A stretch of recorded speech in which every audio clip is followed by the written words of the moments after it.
Hello, everybody. It's a dreary, dreary Friday, and it's time for Julie's Jewels. So the jewel I have for you today is people's responses and reactions to your breakthrough are not your problem. Said differently, the work that you do around transformation, new iterations of yourself that you create in coaching, through growth work, through development work, that's your work. You're working on yourself, you're showing up differently, you're making new choices. How people receive that is their work, their problem, their experience. It is not on you to manage that or fix that or even solve for that. So abstractions are not overly helpful. Let me give you a concrete example. I have a client who is a senior leader in a nonprofit, and she's been working with me around her self-expression and her leadership voice. She's been known to be the complacent, the quiet one that don't ruffle feathers, don't rock the boat. She's easygoing. And she's been like suffocating herself a little bit because she hasn't been speaking her truth and hasn't been bringing her contributions and her ideas and her opinions to the fore for a variety of reasons.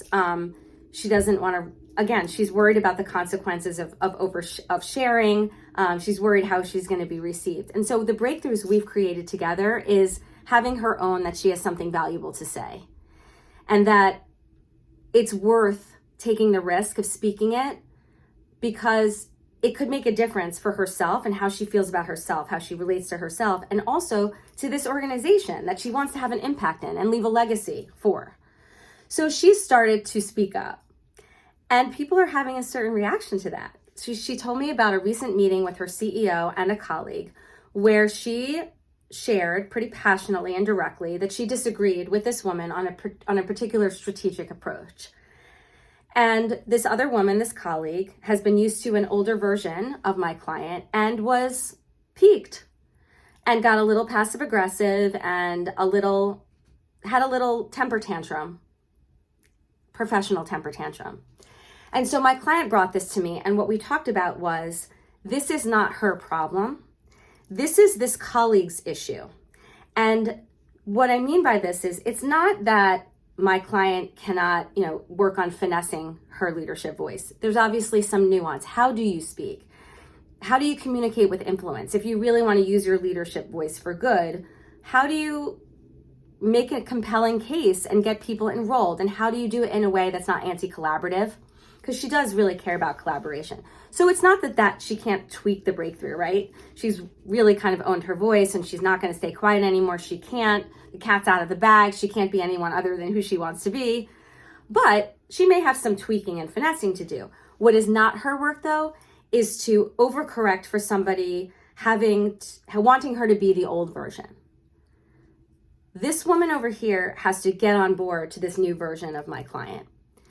And she'll have to figure it out. She'll have to realize that she's been trained a certain way to expect a certain thing, and that expectations have changed. And therefore, she has to modify her behavior and her way of being. So it's an iterative process, and it works in partnership. But the main point I want to make is that I think when people back off from some really positive changes in their lives, one of the reasons they do that is because they're worried about how other people are going to experience them.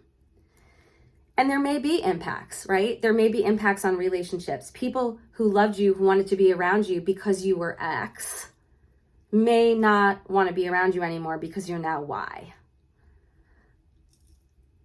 It's a risk worth taking if you are deeply committed to your breakthrough. So, Julie's jewel for the day is, people's responses to your transformational work are not your problem. Have a great weekend.